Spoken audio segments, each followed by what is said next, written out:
Mana Tuhanmu itu? Nah, di mana dia? Nah, ini yang perlu kita cari. Jangan sampai hanya tahu nama.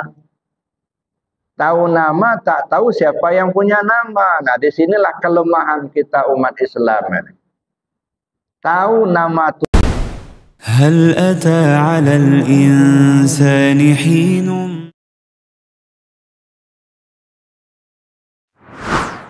Kesehatan lahir dan batin. Dan yang saya hormati Bapak para pengurus Masjid Baitul Mukmin Begadang 5 Bandar Lampung, dan juga yang saya hormati Bapak-bapak para pinisepuh, Bapak Ibu, para jamaah rahimakumullah. Alhamdulillah, bersyukur kita kepada Allah Subhanahu wa taala, di pagi hari ini kita ditakdirkan Allah dapat bersama-sama melaksanakan sholat subuh secara berjamaah. Dan alhamdulillah kita diberi kesempatan oleh Allah untuk melaksanakan amal zikir yang tadi sudah sama-sama kita laksanakan. Kenapa kita harus syukur kepada Allah? Karena kalau tidak diberi kesempatan sama Allah, nggak ada yang orang bisa berzikir, Pak. Nah, tidak semua manusia di dunia ini beriman. Manusia banyak, tapi tak semuanya yang beriman. Siapa yang dikasih Allah, Allah lah yang menentukan. Yahdillah may yasha wa yudillu may yasha. Allah beri petunjuk siapa yang Allah kehendaki, Allah sesatkan siapa yang Allah kehendaki. Oleh karena itulah kita bersyukur kita diberi Allah iman. Dan manusia banyak yang beriman, tapi tidak semuanya yang takwa. Dan yang takwa banyak, belum tentu ikhlas. Kenapa? Karena ikhlas itu mesti ada zikir. Tidak mungkin kita bisa ikhlas tanpa zikir. Al-a'mal suwarun qa'imatun wa arwahuha wujudu sirril ikhlasi fiha. Seluruh amal yang kamu perbuat itu tidak ubahnya seperti patung. Gimana patung? Ada mulut tak bisa ngomong, ada mata tak melihat, ada telinga tak mendengar. Kecuali ada ruhnya. Nah, begitulah amal kita ini. Dia tidak bisa nolong kita kalau tidak ada ruhnya. Baru bisa menolong kita, amal kita itu kalau ada ruhnya. Ruh daripada amal itu sirrul ikhlas. Rahasia ikhlas. Rahasia ikhlas itu zikir. Tidak ada ikhlas tanpa zikir. Jadi zikir ini menimbulkan ikhlas. Ikhlas itu menghidupkan amal. Jadi kalau amal tidak ikhlas, amal tak hidup. Patung namanya. Salat tidak ikhlas, patung salat. Zikir tidak ikhlas, patung zikir. Sedekah tidak ikhlas, patung sedekah. Haji tidak ikhlas, patung haji. Jadi apapun amalan kita yang kita kerjakan, kalau tidak ikhlas itu patung, Pak. Nah, makanya jangan bikin patung. Ya, di kita ini kalau disebut patung itu hanya gambar dari semen atau dari bata. Bukan, Pak. Amal yang tidak ikhlas itu patung. Nah, capek badan tapi tak bisa nolong. Nah, kalau perbuatan tidak ikhlas. Nah, untuk mendapatkan ikhlas itu mesti zikir. Tidak ada orang yang bisa ikhlas tanpa zikir. Maka Bapak Ibu yang saya hormati, zikir ini bukan kewajiban. Ya, sama dengan sholat yang tadi kita kerjakan, sholat 5 waktu itu bukan kewajiban, tetapi kebutuhan. Sama dengan makan, makan itu bukan kewajiban, tapi kebutuhan. Bedanya kalau makan kebutuhan tubuh, kalau zikir kebutuhan ruh. Salat zikir, puasa zikir, baca Quran zikir, baca tahmid zikir, banyak kalimat-kalimat zikir.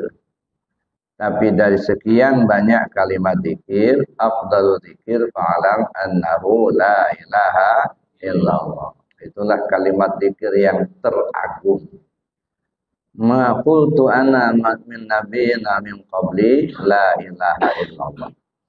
Tidak ada kalimat teragung yang kusampaikan dan disampaikan oleh Nabi sebelum aku kecuali la ilaha illallah. Bahkan Nabi SAW mengatakan, andaikan ditimbang bumi dan langit serta isinya di sebuah piring timbangan, lalu la ilaha illallah diletakkan di piring timbangan yang sebelahnya, jauh lebih berat keagungan kalimat itu. Cuman kadang-kadang kita mengabaikan kalimat itu, Pak.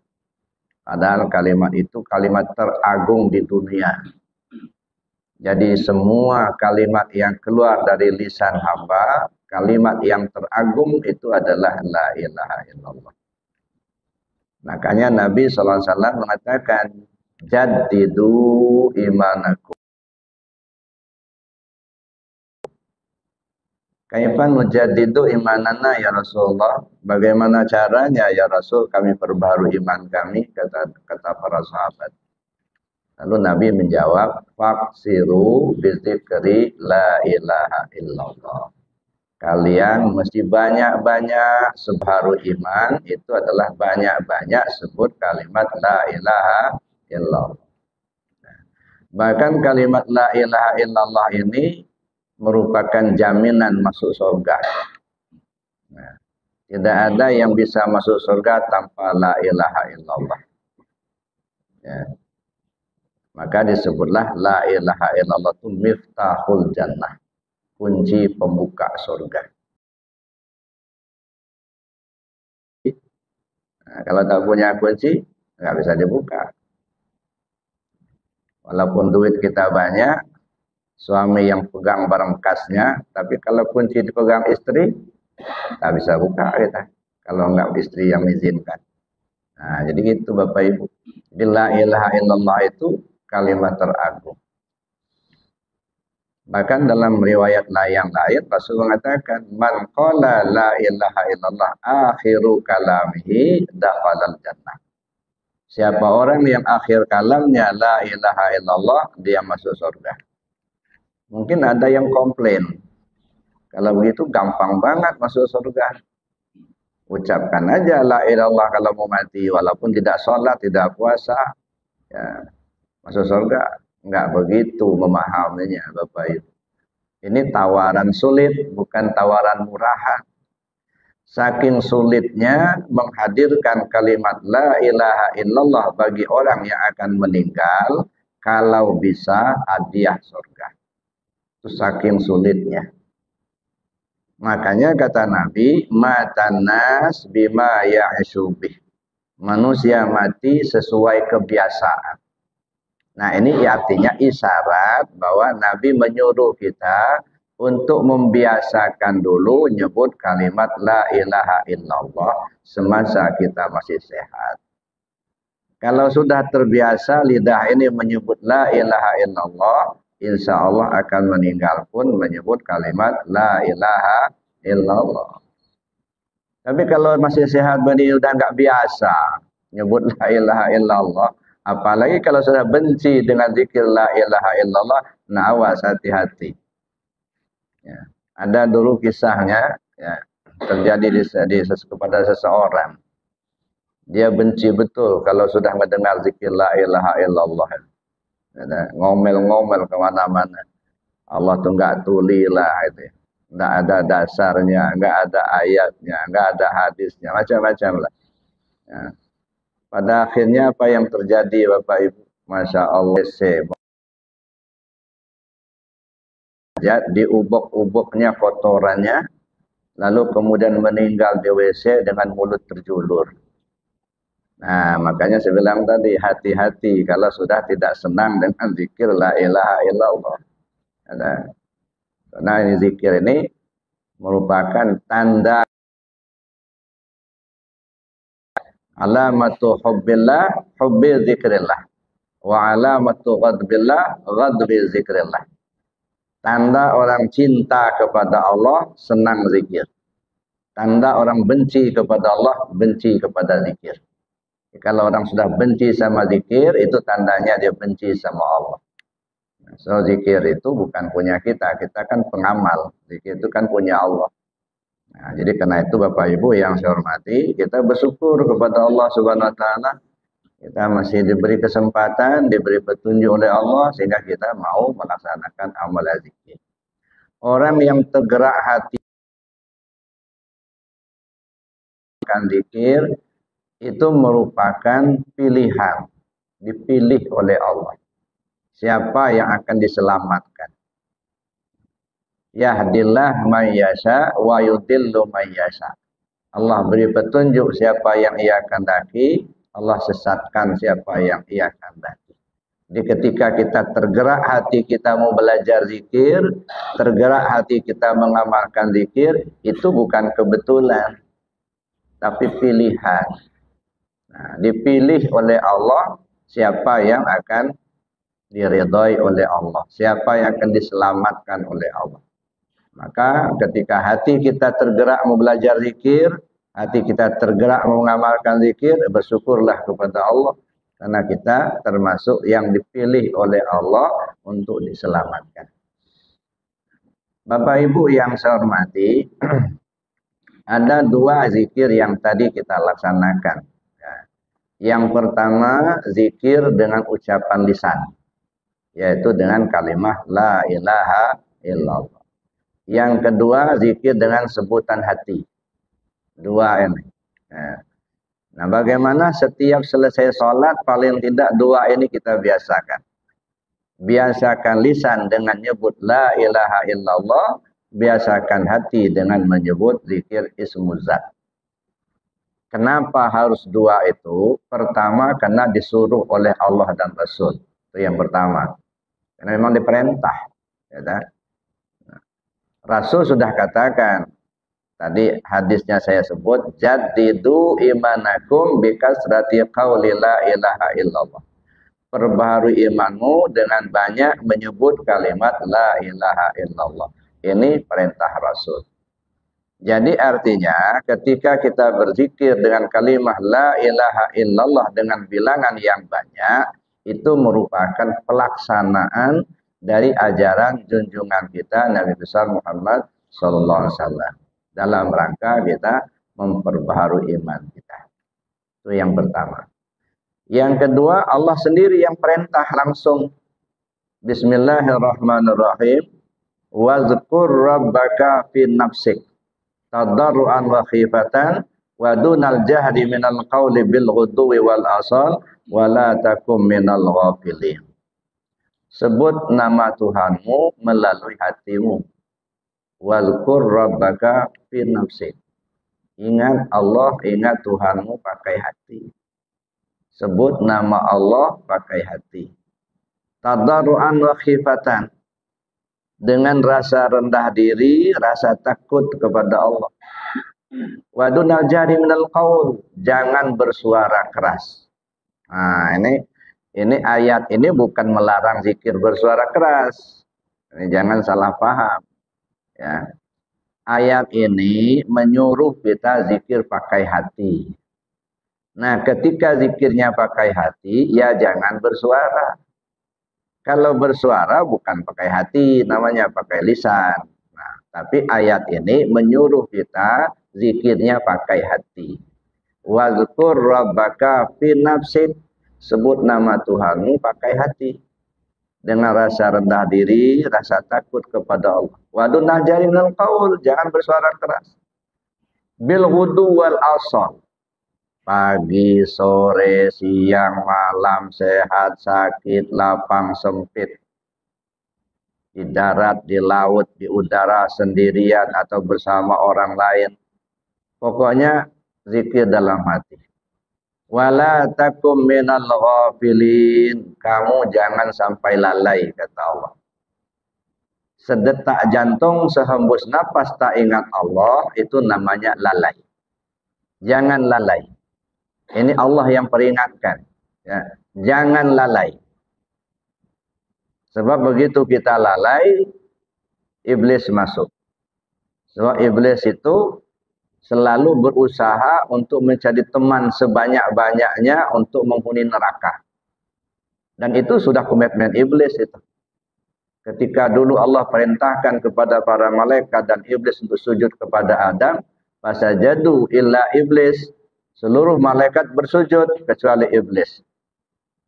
Aba wastakbara wa kana minal kafirin. Dia enggan, dia enggak mau sujud, dia enggak mau turut perintah Allah dan dia kafir kepada Allah. Karena kedurhakaannya kepada Allah, lalu Allah tetapkan dia sebagai penghuni neraka buat selamanya. Kita sudah turun, tak bisa lagi banding. Nggak bisa banding, Pak. Banding sama siapa? Nggak bisa ditolak lagi. Nah, karena sudah ditetapkan, nggak bisa ditolak, akhirnya iblis hanya minta usul kepada Allah. Ya, apa usul iblis? Qala fa bima awaitani la aqudanna lahum siratakal mustaqim. Sumala atiyannahum min baini aydihim wa min khalfihim wa an aymanihim wa an syama'ilihim fala tajidu aktsarum syakirin. Ya Allah, karena engkau telah mengutuk saya, kata iblis, saya akan duduk di tengah jalanmu yang lurus itu. Saya akan goda Adam itu sampai ke anak cucunya hingga hari kiamat. Saya akan goda mereka dari depan, dari belakang, dari kanan, dari kiri. Pada akhirnya hanya sedikit yang selamat. Hanya sedikit yang bersyukur, sedikit yang selamat. Nah, jadi Bapak Ibu yang saya hormati, Allah ingatkan betul. Wala takum minal ghafilin. Kamu jangan sampai lalai. Jangan lengah. Begitu kita lengah, iblis masuk. Iblis itu nggak pernah takut dengan manusia, Pak. Yang dia takutkan cuman Allah. Oleh karena itu, kalau ada manusia dekat dengan Allah, iblis nggak berani. Bukan karena dia takut sama manusianya, takutnya sama Allah. Karena manusianya dekat sama Allah. Tapi kalau manusianya jauh dari Allah, nah iblis yang mendekat. Maka kan ada dulu kisahnya, waktu Nabi SAW masuk masjid, tiba-tiba beliau melihat ada seorang laki-laki duduk di tengah pintu masjid. Ya, kayak mau masuk, kayak mau keluar. Yang lihat, melihat terus begitu. Datang Nabi, masuk. Kalau enggak keluar, jangan duduk di pintu. Mendengar ada suara, nengoklah si laki-laki tadi. Rupanya Rasul. Ngomonglah si laki-laki ini, ya Muhammad, ada apa? Saya ini iblis. Iblis? Iya. Kenapa kamu duduk di pintu? Dari tadi saya ingin mengganggu orang yang sedang sholat di dalam masjid itu. Cuman saya takut sama orang yang lagi tidur di sampingnya itu. Kata Nabi, kamu kok takut sama orang tidur, nggak takut sama orang yang lagi sholat. Kenapa? Ya Muhammad, kalau yang tidur itu badannya saja yang terbujur, tapi hatinya zikir terus, ingat terus sama Allah. Saya nggak bisa dekat. Kalau dekat saya hancur saya. Tapi kalau yang sholat itu badannya aja yang tulang tumbuh, hatinya kemana-mana. Nah ini makanan saya ini. Nah, ini jadi iblis itu lebih takut sama orang tidur tapi hati zikir ketimbang orang sholat tapi hati tak zikir. Nah, coba kita cek di diri kita masing-masing, nggak usah ngecek diri kawan. Kita sholat itu ingat Allah tidak? Aqimis sholata li zikri, kata Allah, kau itu sholat ingat aku, jangan ingat yang lain. Nah, pertanyaannya, kita bisa ingat Allah apa tidak? Satu. Yang kedua, yang kita ingat itu nama Allah apa yang bernama atau yang punya nama. Nah, ini masalah. Bagaimana mungkin kita akan mengingat sesuatu yang kita tak tahu? Nah, ingat Allah, apanya Allah yang diingat? Allah alif lam lam ha, Allah nama, itu nama. Nama itu sebutan. Nah, nama disebut, ingat yang punya nama. Nah, masalahnya kita sudah tahu belum yang punya nama itu, di mana dia? Ya ayyatuhan nafsul mutmainnah. irji'i ila rabbiki radiyatan mardiyah fadkhuli fi ibadi wadkhuli jannati. Wahai jiwa yang tenang, kembalilah kau ke Tuhanmu. Ini yang harus kita garis bawahi, Pak. Kembalilah kau ke Tuhanmu. Kenapa tidak disebut kembalilah kau kepada Allah? Tapi yang disebut kembalilah kau ke Tuhanmu. Mana Tuhanmu itu? Nah, di mana dia? Nah, ini yang perlu kita cari. Jangan sampai hanya tahu nama. Tahu nama, tak tahu siapa yang punya nama. Nah, disinilah kelemahan kita umat Islam. Tahu nama Tuhannya Allah, tapi tak tahu siapa yang bernama Allah. Akibatnya, mulailah korupsi, mulailah dia berbohong. Seolah-olah Allah itu tidak dengar, gitu. Seolah-olah Allah itu tidak tahu. Kembalilah kau ke Tuhanmu. Coba cek di diri kita masing-masing.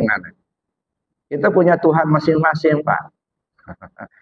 Tapi bukan berarti Tuhan itu banyak. Bapak Ibu kalau berdoa kan selalu ya Allah ya Tuhanku, ya Rabbi, ya Allah ya Tuhanku. Tak pernah kita doa ya Allah Tuhannya tetangga sebelah. Atau ya Allah ya Tuhannya Pak Dasril. Enggak. Ya Allah ya Tuhanku. Tuhanmu itu udah tahu belum dengan Tuhanmu itu? Nah, disinilah kelemahan kita. Ya, di akidah ini, Pak. Makanya semalam saya ceramah di Lampung Timur itu saya bilang, pernah nggak kita mengikuti, menyaksikan, mendengar ketika mayat sudah dikubur, ya kadang-kadang kembang pun sudah mulai disebar, ada seorang ustadz duduk membacakan talqin mayat. Pernah ngelihat nggak, Pak? Ada kan? Apa bunyinya? Wahai Fulan bin Fulan, kalau datang dua orang malaikat kepadamu, janganlah engkau takut, karena mereka juga hamba Allah. Apabila mereka bertanya kepadamu, siapa Tuhanmu, siapa nabimu, siapa imammu, kemana kiblatmu, siapa saudara-saudaramu, jawablah dengan lisan yang fasih, lidah yang fasih. Allah Tuhanku, Muhammad nabiku, Al-Quran imamku, Baitullah kiblatku, kaum muslimin muslimat saudaraku. Ini kapan diajarkan? Ketika mayat sudah dikubur. Lagi hidup aja susah benar hafalnya. Sudah mati baru diajar. Tapi kita nggak boleh menyalahkan, Pak. Sebab namanya pendapat orang kan beda-beda. Yang mau melaksanakan silakan, tidak usah disalahkan. Semuanya itu ada hikmah, semuanya itu ada tujuan. Paling tidak didengarlah sama yang masih hidup. Ya. Tapi perlu kita lihat secara ma'rifat. Itu kapan dibacakan? Ketika sudah dikubur. Siapa yang dikubur? Dirinya. Siapa dirinya? Ruhnya. Mana kuburannya? Nah, ini kuburan. Jasad kita ini kan kuburan. Ini paham ma'rifatnya. Kalau paham fikihnya udah tadi sudah sebutkan, udah dikubur di tanah. Tapi paham ma'rifatnya, mayat sudah dikubur. Siapa mayat? Katakanlah diri kita ini yang sedang terkubur di dalam jasad. Ini kuburan, inilah kuburan berjalan. Nah, inilah dia jasad kita ini. Ya. Maka jangan terlalu terpengaruh dengan cantik, dengan tampan. Itu mah rupa bentuk. Casing. Apalah artinya sangkarnya bagus kalau burungnya enggak ngukur. Yang mahal itu kan burungnya, bukan sangkar, Pak. Tapi zaman sekarang orang enggak ngelihat burungnya, yang disangkarnya. Ya, sangkarnya bagus, mahal, Pak. 200 juta semalam. Nah, kalau orang yang takwa nggak gitu. Ya. Ini lagi kuburan. Jasad ini ibarat kuburan yang berjalan. Yang terkubur diri kita. Nah sekarang yang terkubur ini coba tanya. Diri, siapa Tuhanmu? Tanya. Kalau dikubur dijelaskan, ditanya sama Munkar dan Nakir. Nah coba tanya, isyarat. Tanya dengan pikiranmu, tanya dari hati kecilmu.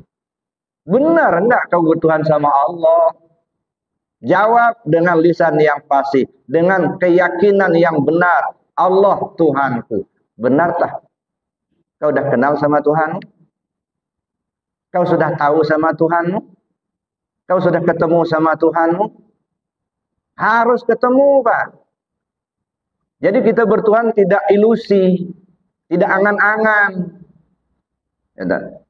Huwal awalu wal akhiru wal zahiru wal batin.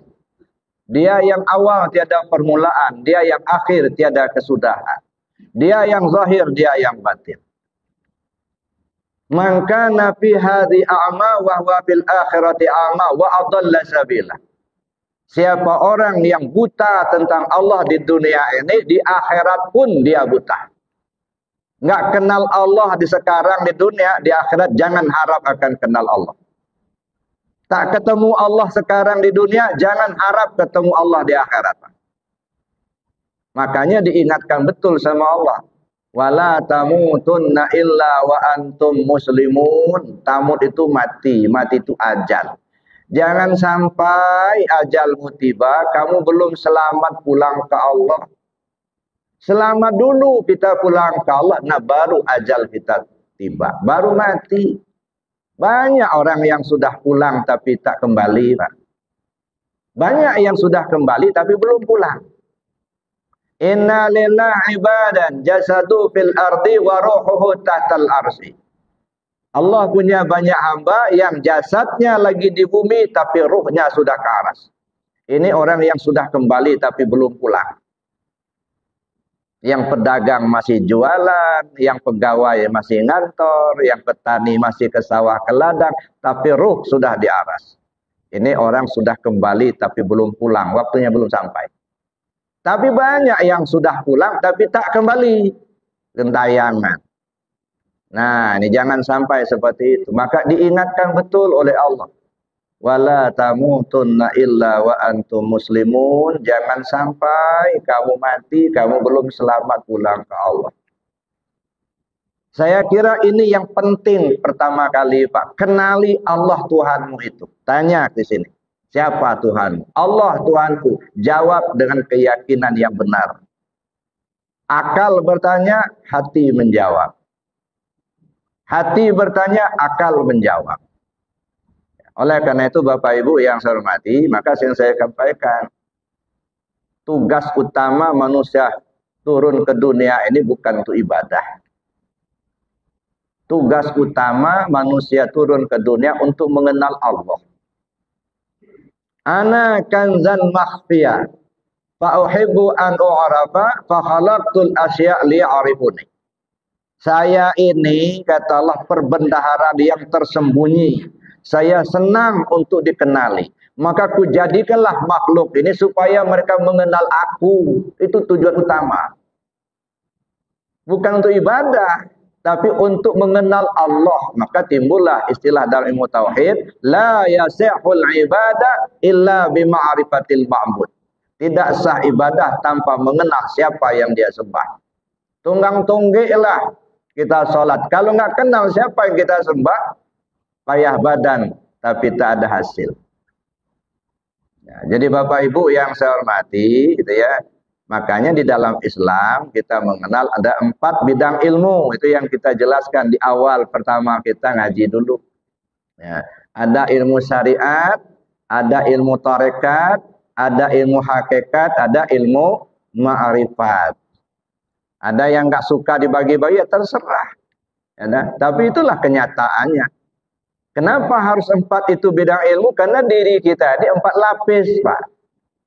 Diri kita ini semua orang itu 4 lapis. Lapis pertama tubuh namanya. Lapis kedua hati namanya. Lapis ketiga nyawa namanya. Lapis keempat rahasia diri namanya. Nah, membina yang diri 4 lapis ini pakai ilmu yang 4 macam tadi. Tubuh dibina dengan syariat, hati dibina dengan tarekat, nyawa dibina dengan hakikat, rahasia diri dibina dengan ma'rifat.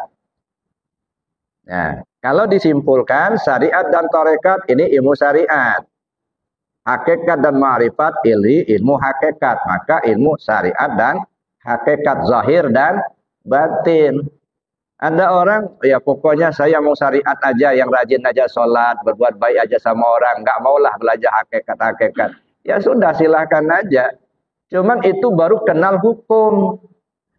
Serajin-rajin kita sholat, serajin-rajin kita berzakat, berhaji, bersedekah, itu atur taat hukum namanya. Dan kita memang harus begitu. Taat hukum, ya. Perintah kita jalankan, larangan kita tinggalkan. Yang halal kita ambil, yang haram kita buang. Ya memang harus begitu. Tapi kan itu kan aturan.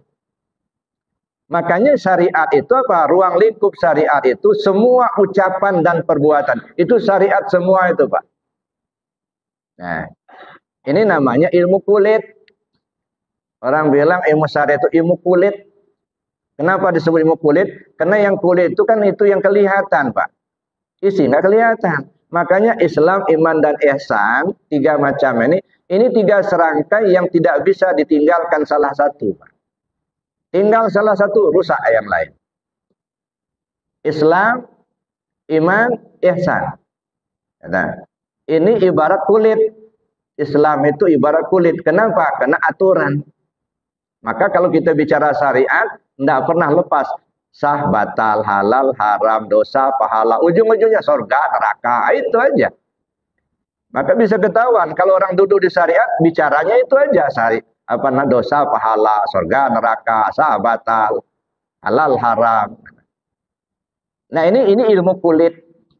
Kita jangan habis waktu bicara masalah yang satu ini, Pak. Apalah artinya kulitnya bagus kalau nggak ada isi? Kita beli doren, misalnya ada di Bambu Kuning itu, ya, tampuknya bagus, duri-durinya bagus. Kayak beberapa waktu yang lalu saya ke Malaysia, jalan kami ke Melaka gitu ya. Ya, di satu toko itu saya lihat bagus benar doren itu, gede. Saya lihat tampuknya bagus. Warnanya bagus itu, nggak ada lecet-lecet. Saya pegang, plastik terus. Ini kulitnya bagus, nggak ada isi, Pak. Jangan sampai kita terpengaruh hanya di kulit, nggak ada isi. Utamakan kulit, tak ada isi. Apa yang kita makan? Maka iman itu ibarat isi. Akidah itu isinya. Ada ya. Bagus kulit, kalau akidahnya rusak, nggak akan diterima, Pak. Salatnya rajin, tapi syirik dalam hati. Nah, rusak akidah. Ihsan itu ibarat rasa. Jadi Islam itu ibarat kulitnya, iman itu ibarat isinya, ihsan itu ibarat rasa. Kulit membungkus isi, isi menyimpan rasa. Makanya kalau Bapak Ibu beli doren itu di jalur 2 itu, sebenarnya yang dibeli itu apanya? Apanya yang dibeli, Pak? Rasa. Walaupun dia jelek kulitnya, tapi kalau rasanya enak, puas kita. Besar dorennya, harganya mahal lagi. Begitu dimakan, anyep, pasti ngomel. Makanya kulit itu tidak boleh kita terpaku dengan kulit. Kulit penting, tetapi lebih penting isi. Isi penting, lebih penting rasa. Cuman beli rasa doren nggak ada jualan, Pak. Saya mau beli rasa doren, nggak ada jualan. Oh, saya mau beli isi doren, ada isinya. Kalau masih di plastik, itu udah dibuka, ditaruh plastik atau dalam box, itu masih mendingan, Pak. Aman. Tapi kalau seperti yang pernah kami alami, dulu masih kecil Pak, masih anak-anak. Kalau di kampung itu, kalau pas musim doren, itu kami anak-anak kan ikut orang tua ngejaga kebun. Sebab di kampung itu nggak ada apa namanya doren yang diunduk, ditunggu jatuh. Ya, jadi berangkatlah kebun minap Pak. Minap di kebun itu ya untuk nunggu doren jatuh. Jadi pas jam 2 malam itu celbuk, doren itu gede kayaknya, itu bunyinya gede. Nah, mulai merayap kita anak-anak itu, ya cari doren itu. Ya, pakai senter yang terang itu. Kadang-kadang mau naik ke kebun itu ganti dulu baterainya itu yang batu 5 itu. Berarti yang baru semua terang. Begitu dicari ketemu Pak, baru jatuh betul. Tapi sayang, kemarin sore ada anak-anak yang BAB di bawah batang itu. Jadi doren yang jatuh tuh pas jatuh di tengah-tengahnya. Untung ada kulitnya Pak. Diambil, dibersihkan, besok pagi dibelah, enak juga. Nggak kebayang saya kalau nggak ada kulitnya. Mana yang baru jatuh, mana yang kemarin sore. Nah, di situ pentingnya kulit. Tapi jangan terpaku dengan kulit. Bagus syariatnya. Tapi kalau nggak ada hakikat, nggak ada isi. Apa yang mau dinikmati? Gitu. Maka jangan diabaikan hakikat itu. Ya, syariat itu taat aturan. Belajar hakikat, mengenal yang bikin aturan itu. Siapa Allah itu? Makanya tanya ke diri tadi, man rabbuka? Siapa Tuhan? Jawab dengan keyakinan yang benar, Allah Tuhanku. Nah, makanya kita perlu kenali betul Allah itu. Kayak kita tadi kita sholat. Ya. Kata Allah, kamu ingat aku. Begitu kita ingat, mesti ketemu Pak. So, orang zikir itu kan ada 4 model. Ada orang lalai zikir. Nggak mau zikir, itu orang lalai zikir. Satu. Ada orang yang zikir lalai. Udah zikir zahirnya tapi hatinya lalai. Sholat lahirnya tapi hatinya nggak ingat Allah. Itu namanya zikir lalai. Naik yang ketiga, ada orang yang zikirnya ingat hati kepada Allah. Itu naik, udah berisi. Dia sholat, hatinya ingat Allah. Nah, berisi. Naik kepada yang keempat, zikir hadir hati kepada Allah. Bukan hanya ingat, hadir hati kepada Allah. Jumpa sama Allah ketika kita sholat. Ketemu Allah. Kan namanya mi'raj. Nabi itu kan mi'raj itu ketemu Allah itu. Bukan hanya berjalan aja dari Mekah, dari Haram ke Aqsa lalu naik ke langit. Enggak, ketemu Allah di sana. As-shalah mi'rajul mu'minin. Salat itu mi'rajnya si al-mu'min. Nah, kita ini lagi mi'raj ketika sholat. Ketemu Allah enggak? Itu masalahnya. Mesti ketemu. Ada. Nah, jadi Bapak Ibu yang saya hormati, nah oleh karena itulah maka kita tanya ke diri kita tadi, siapa Tuhan? Satu. Yang kedua, siapa nabimu? Jawab, Muhammad nabiku. Nah, udah kenal Muhammad belum? Ya, siapa sih Muhammad itu? Sifat bagi Allah. Zat namanya Allah, sifat namanya Muhammad. Sudah tahu dengan sifat? Di mana dia ada di diri kita sendiri. Ana minallah wal alam minni. Saya dari Allah, semua alam ini dari aku, kata Nabi. Sudah kenal betul dengan Muhammad itu atau belum? Ya. Bagaimana dengan Muhammad yang ada di Madinah? Ya. Kalau saya ibaratkan ibarat matahari dengan sinarnya. Ya, yang di sana aslinya mataharinya, yang di lain ini di kita ini sinarnya, Nur Muhammad. Tahu belum dengan Nur Muhammad itu? Ya, sudah ikuti belum syariatnya Muhammad? Jangan kita hanya paham Nabi Muhammad itu ibarat mataharinya. Sinarnya mana? Nah, itu perlu kita kaji. Wal awalu wal akhiru wal zahiru wal batin. Awal Muhammad, akhir Muhammad, zahir Muhammad, batin Muhammad. Nah, di situ perlu kajian. Kemana kiblatmu? Baitullah kiblatku. Baitullah yang mana? Kalau Baitullah di Mekah itu kiblat tubuh. Ketika kita sholat, dada kita mengarah ke Baitullah yang di Mekah, wajah kita mengarah ke tempat sujud. Jadi walaupun kita sholatnya di depan Ka'bah di Mekah, tetap saja Pak, dada saja yang mengarah ke Baitullah. Wajah kita tetap ke tempat sujud. Tidak boleh kita nengadah begini. Itu mah kiblat tubuh. Mana Baitullah yang asli? Baitullah itu yang mana? Kalau itu mah susunan dari batu. Nabi Ibrahim yang bikin. Itu isyarat, arah. Mana Baitullah yang asli? Qalbul mu'minin Baitullah. Hati si al-mu'min itulah Baitullah yang asli. Si al-mu'min itu siapa? Bukan orang yang beriman, Pak. Al-mu'min itu ruh kita, hatinya ruh. Kalau jantung itu ibarat hatinya tubuh. Ya, tapi kalau Baitullah yang asli, hati si al-mu'min.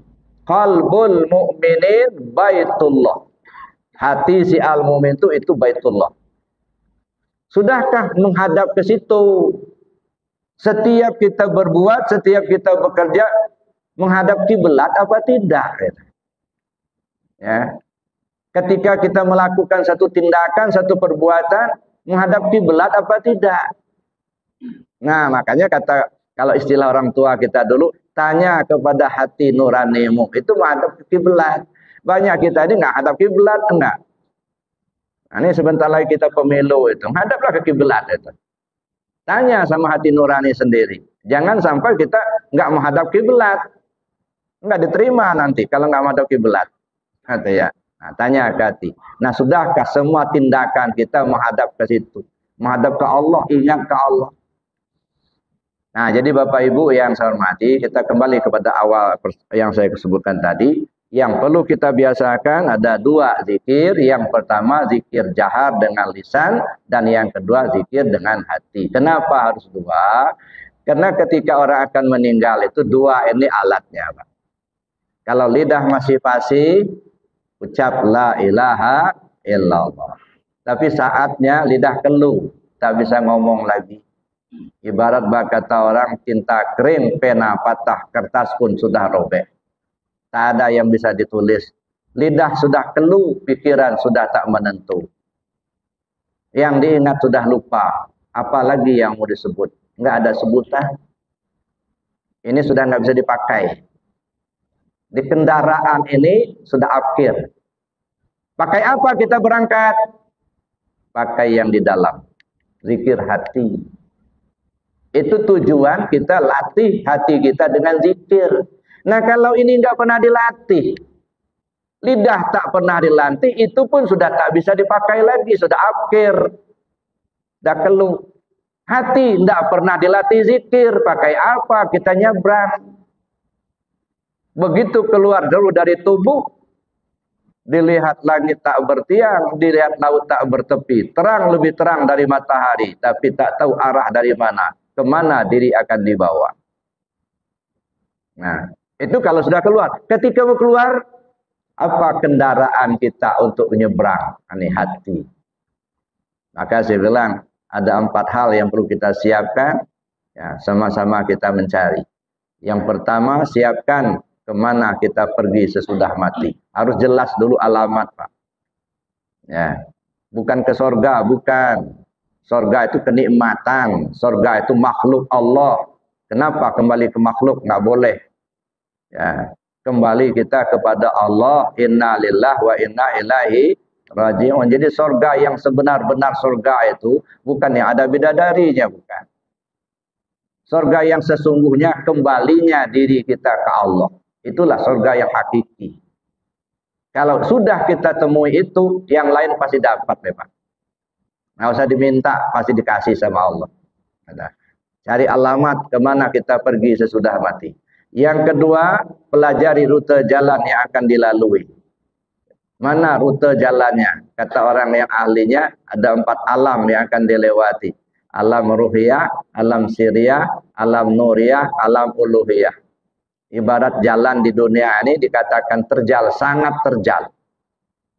Kalau nggak kita kenali dulu jalan itu, khawatir kita tergelincir Pak di perjalanan. Nah yang ketiga, siapkan kendaraan yang akan ditompangi. Mana kendaraan? Nah, ini kendaraan dengan lisan la ilaha illallah. Ada kendaraan pakai hati.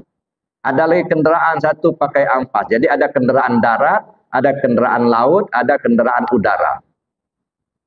Kendaraan darat mana nih? La ilaha illallah. Lidah itu kendaraan darat. Ada kendaraan laut apa? Hati, lautan tanpa tepi. Ini kendaraan laut. Kendaraan darat sudah akhir, nggak bisa dipakai, pakai kendaraan laut. Nah, kalau mau cepat begitu dia berangkat, pakai pesawat, pak, kendaraan udara, apa? Ampusiah, zikir ampusiah pakai nafas. Nah, kalau kita nggak tahu itu, pakai apa kita nyebrang? Ngandalkan sedekah kita banyak, ngandalkan sholat kita rajin, nah itu mah aturan. Ya, tapi cara kembalinya kita pakai apa? Dilihat langit tak bertiang, di laut tak bertepi. Terang lebih terang dari matahari. Kemana diri akan dibawa? Ini Bapak Ibu yang saya hormati. Makanya saya sering sampaikan, kita sama-sama membiasakan, mudah-mudahan kita semua diselamatkan Allah. Orang mati itu Pak banyak sekali, berguguran kayak hujan lebat. Menceblung, nggak banyak yang selamat. Nggak pakai kendaraan. Mati sih mati. Tapi pulang tidak ke Allah. Ini masalahnya. Nah maka biasakan lisan dengan zikir la ilallah, biasakan hati dengan zikir ismuzat, biasakan nafas dengan zikir ampusiah. Pelajari itu, tanya kepada yang ahlinya. Jangan hanya dengar-dengar ceramah Pak.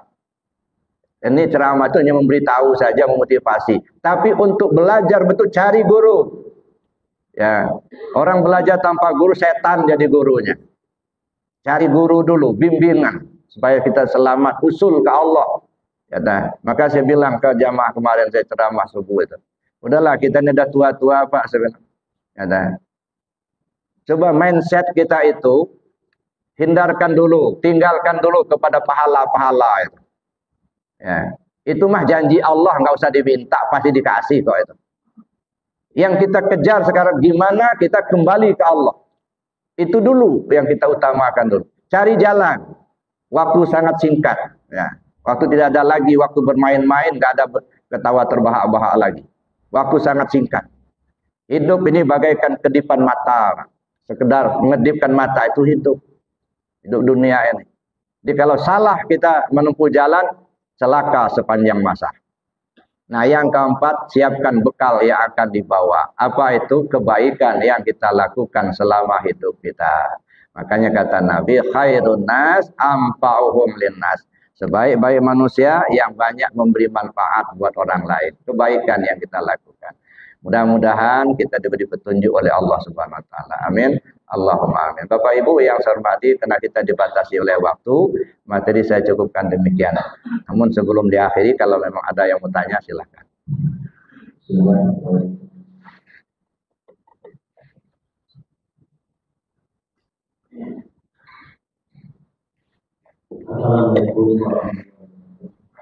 Waalaikumsalam.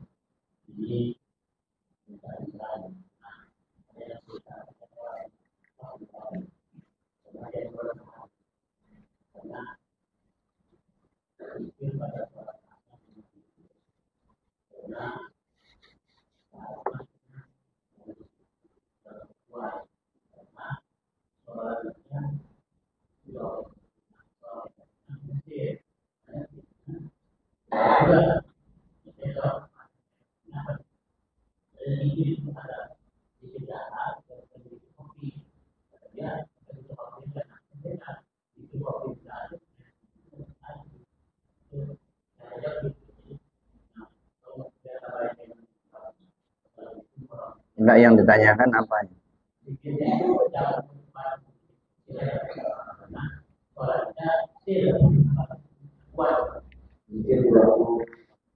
Oh, ya zikir waktu asar itu jangan dikuat-kuatkan.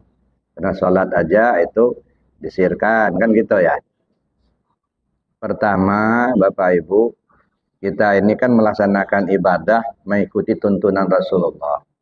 Itu yang pertama, namanya ta'abudi, ibadah. Sholat itu yang ditunjukkan oleh Rasul SAW itu dengan cara sir, waktu siang, jahar waktu malam. Nah ini kan ada sejarahnya dulu.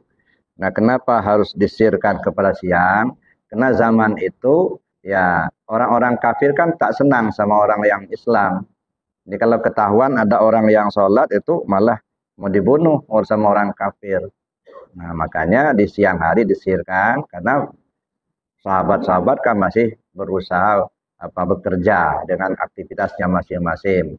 Tapi kalau sudah malam kan sudah ngumpul. Ya, itu satu. Yang kedua, kalau zikir itu ya kita disuruh oleh Rasulullah SAW itu yang hadis tadi, jadidu imanakum bikasrati qauli la ilaha illallah.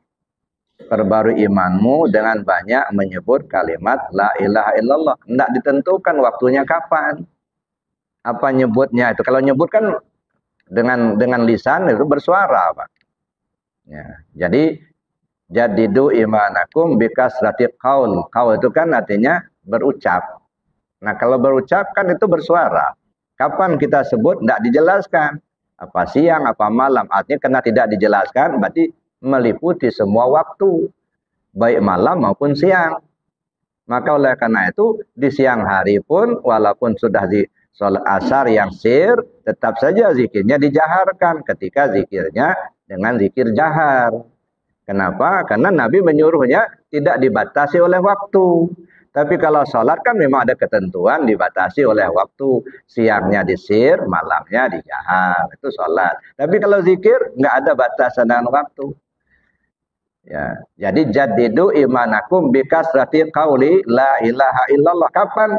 Nggak disebut. Berarti kalau nggak disebut berarti meliputi semua waktu. Mau malam, mau siang tetap saja zikirnya dikeraskan. Nah, kenapa? Karena zikir jahar itu menggunakan dua bahasa. Bahasa lisan dengan sebutan la ilaha illallah. Kemudian yang kedua bahasa tubuh dengan isyarat begini kan bahasa tubuh. Artinya mulai dari ucapan sampai ke perbuatan la ilaha illallah. Maka disebutlah la hayyun illallah, la alimun illallah, la qadirun illallah dan seterusnya kalau mau dijabarkan lebih jauh. Artinya dari ucapan sampai ke perbuatan tidak ada punya kita, yang ada punya Allah. Nah, gitu ya. Ini kalau mau dijabarkan makna daripada kalimat itu gitu ya. Tapi ya yang Bapak tanyakan tadi saya kira itu ya, yang pertama karena perintah menyebut la ilaha tidak dibatasi oleh waktu. Maka kapan saja maupun malam maupun siang tetap saja dijaharkan. Terima kasih. Masih ada yang lain?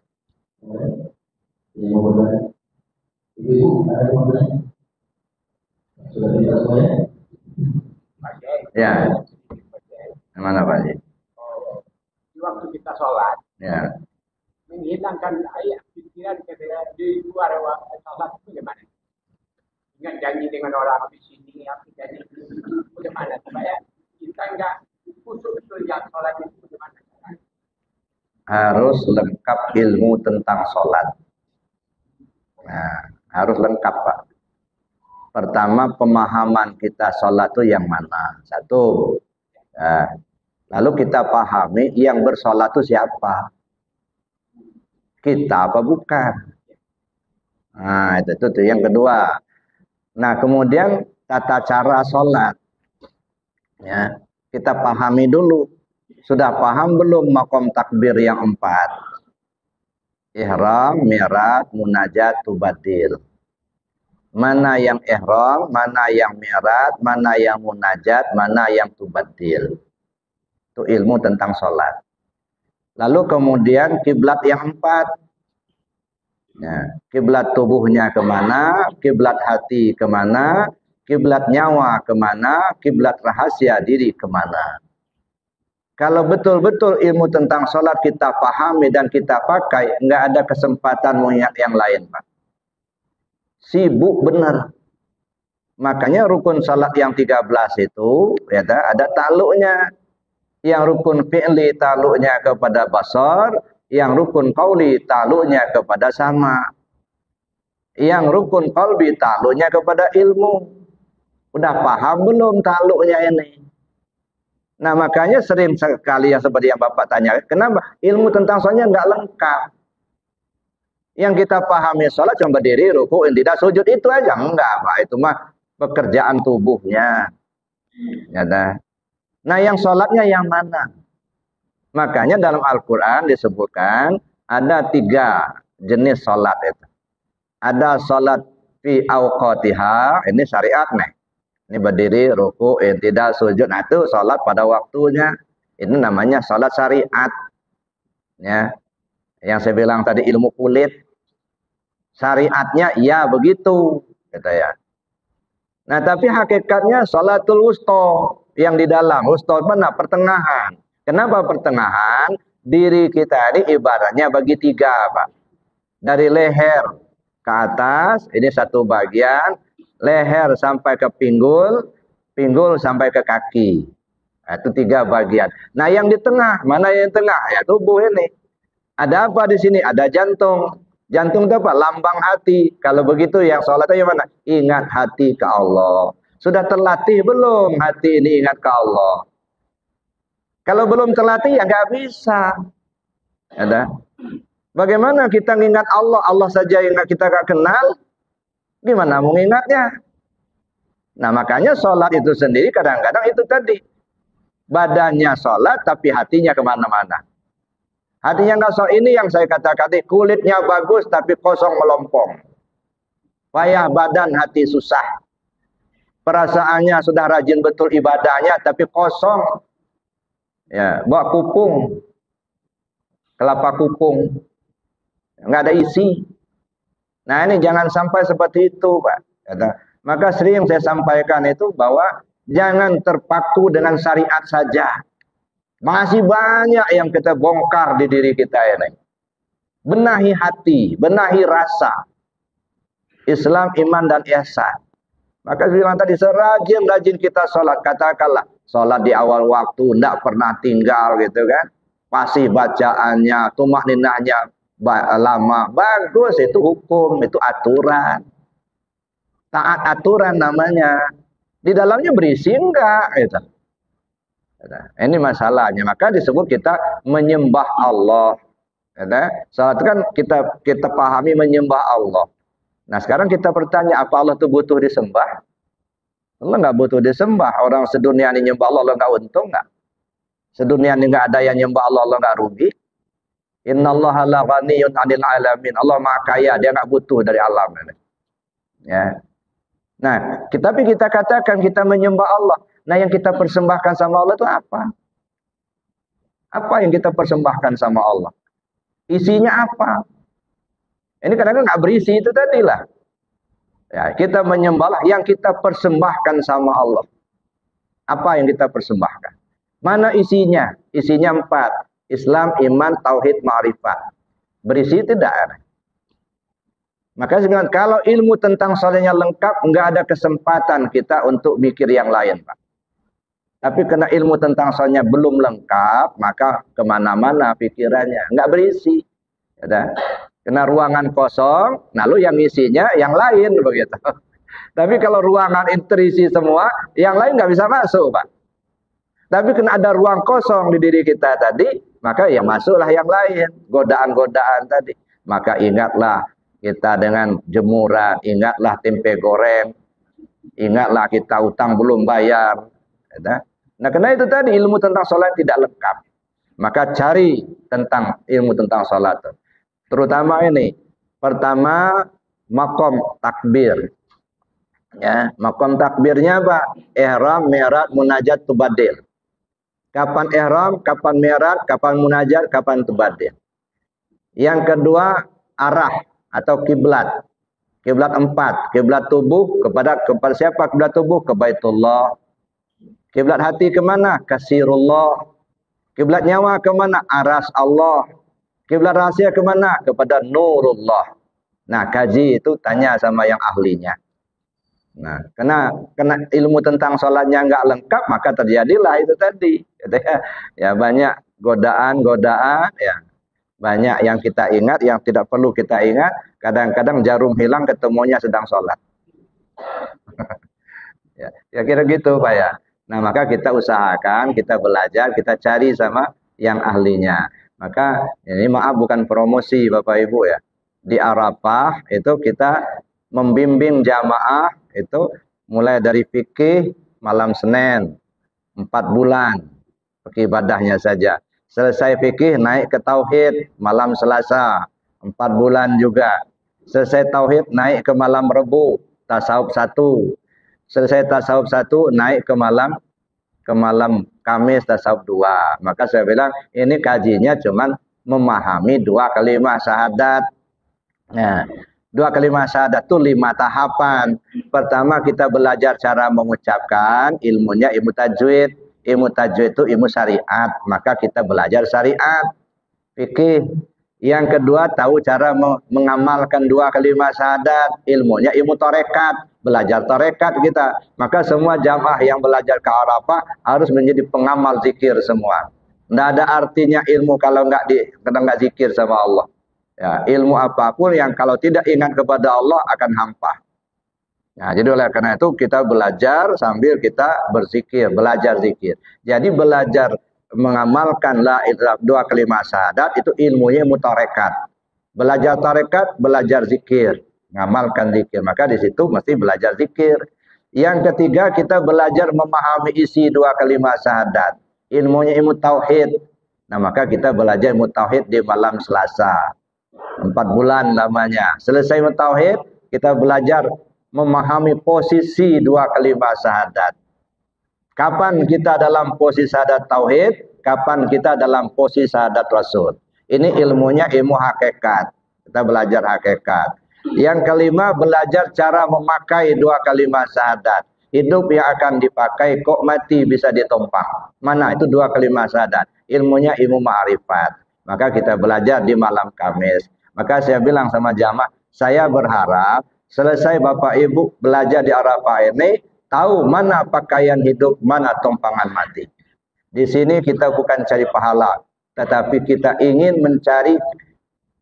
kembali kepada Allah dengan selamat. Itu aja. Nah itu Pak. Jadi oleh karena itu kita pelajari itu.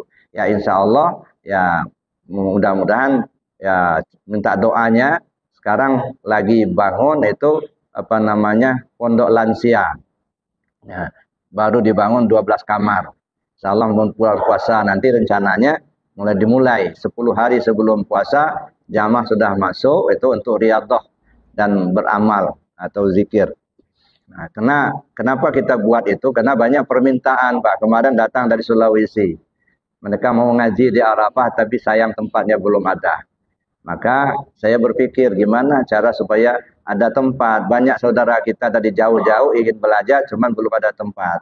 Nah, dari Sulawesi kemarin datang. Kemudian beberapa waktu yang lalu dari Pekanbaru, dari Pangkal Pinang, dari Malaysia, gitu ya, Labuan Malaysia sudah datang. Dari Kalimantan, Pontianak, gitu.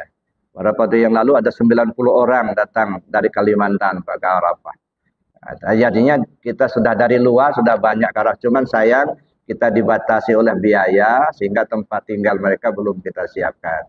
Insya Allah ya minta doanya mudah-mudahan yang sedang kita laksanakan sekarang pembangunannya 12 kamar Pak.